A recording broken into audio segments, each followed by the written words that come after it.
I do think, or I wonder if like part of that confusion is that there isn't much. It is one of the concrete things that is on the sheet telling you something to do with how to orient your character towards the fiction. So of course it makes sense that people are going to maybe start thinking about it as, oh, you must do this because there's Or not if much I else do there. it, you can't blame me for it. Right. Yeah. And so it's, but then again, that conflicts, as we know, that conflicts with the tax squad, uber practical, goal oriented, whether it's sort of the, clear the village of the enemy combatants, which basically means everybody in the village, or Yeah. whether it's, get as much of the loot as safely as we can, whatever it is. Or maybe it's mission oriented. We have to kill that guy, or fetch that thing, whatever it is. But the point is that we have to take an uber practical approach with our combined squad skills, our array of squad skills to do this. Right. And so then you're going to throw in this confusion, or even whatever it is that the table has agreed, if they do, about what alignment is for. Then all of a sudden, how do diverse alignments like go with that?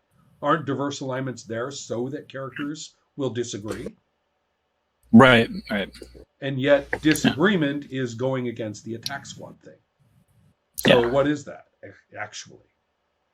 And so the level of confusion about this, and I'm not saying there's no solutions to it, but they are table solutions to the extent of being game design.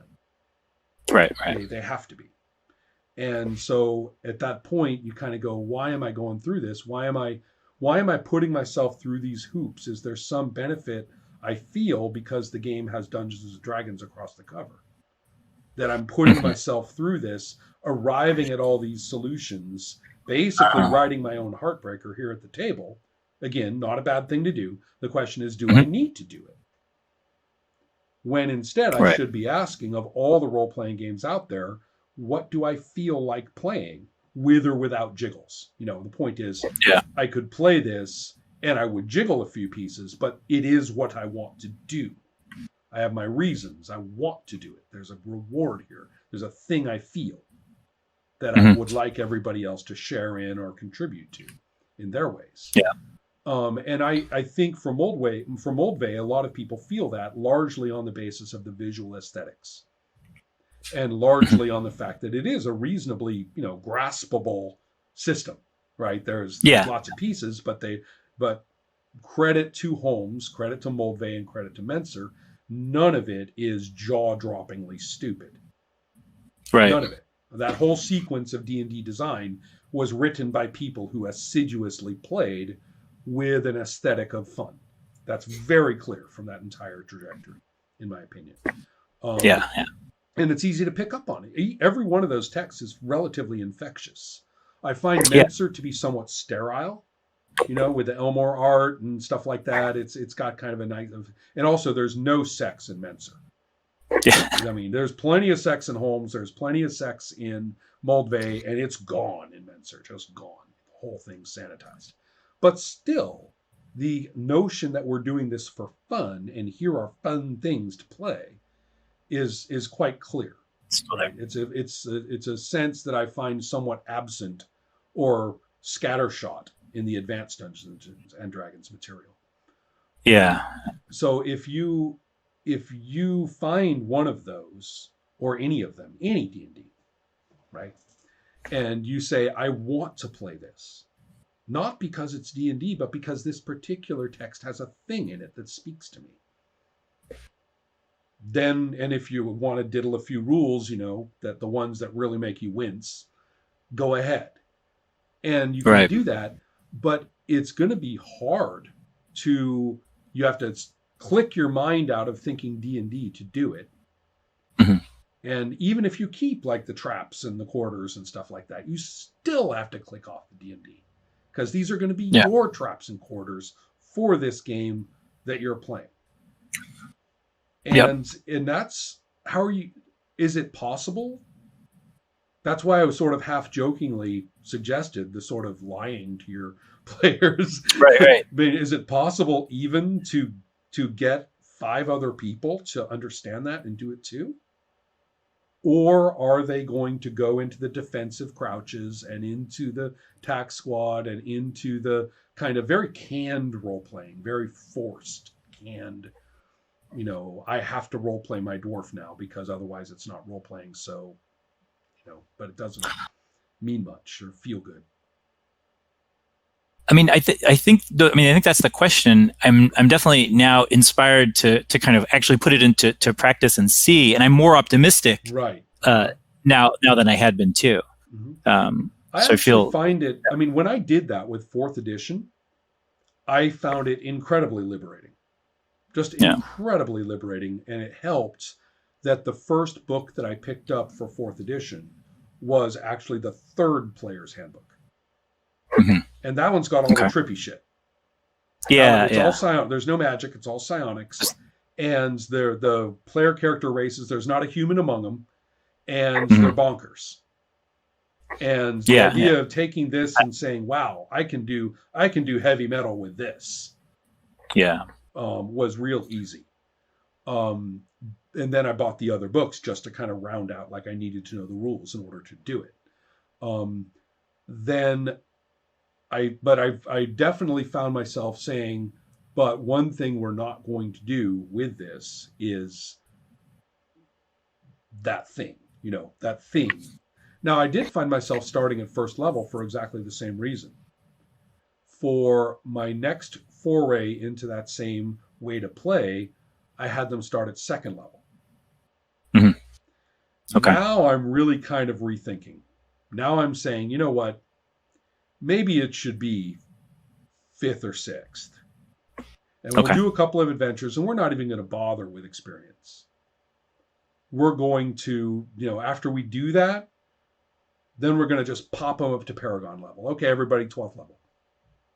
Yeah. Right. Now, I don't know. Maybe some of the improvement mechanics are fun enough that I would keep a few level progressions within it, but not many. And also, I think the feat structure of 4th edition is nightmarish. I hate the feats are nonsense. The game would if you keep just a few, like maybe a 20th of the listed feats at most, and we're able to use them as kind of a bit of personal characterization, but they don't do very much. Each feat is a very small bonus. And there's hundreds and thousands of them, and people just get into horrible paralysis trying to figure out what to do with them. I just snip them right. That now I see I'm feeling it right now that I've played it by the book once or twice, or partly by the book, once or twice. Now I'm feeling it and going, I'm going to just snip out that whole crap right there. That crap just annoys me. That can go. Right. And so at that point, we're not playing 4th edition anymore. We're playing, 4th edition Ron or some damn thing, right? Whatever you call it. And yet, on the other hand, I feel very liberated. Doing that allowed me to, pop out Holmes 1977 and just play it. Huh. Okay. And I found myself rather, first of all, without other D&D interfering with my brain while I read the rules, I found myself reading certain rule sections and saying, "You've got to be kidding me. This is how you do that?" I had no idea, because all the other D&D had kind of like, we all know how initiative works. You're not going to understand the initiative rules even when you're reading them. Right. Because the other initiative, is in your head. And so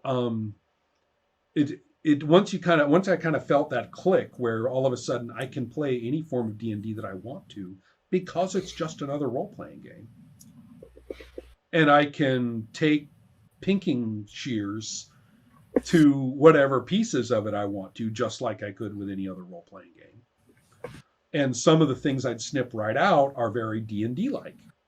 And it's not going to hurt anything for those to be gone. I'm going for that aesthetic. I'm going for the heavy metal fantasy, or I'm going for the kind of whatever it is you want to call Errol Otis fantasy, right? But whatever it is, I want some. And so, lysergic acid, lysergic fantasy, whatever you want to call it.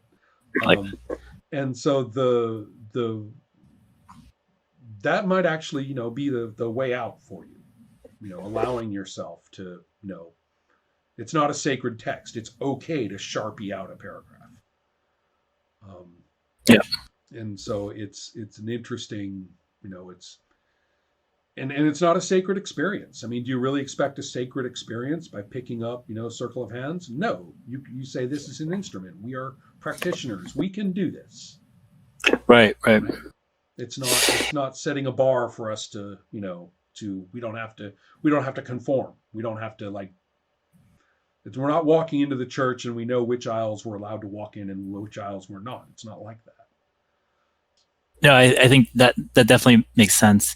And it's weird. And I'll admit that I am intellectually completely grasping it, and still I'm but if we don't start at first level, and so I'm like, well, I'll rewrite the table so that they have fourth level powers, and we'll call it first level. Call it first level, so you feel yourself right. Exactly. Feel yourself justified. That's kind of hilarious, actually. So I think that's what I'll do. Excellent.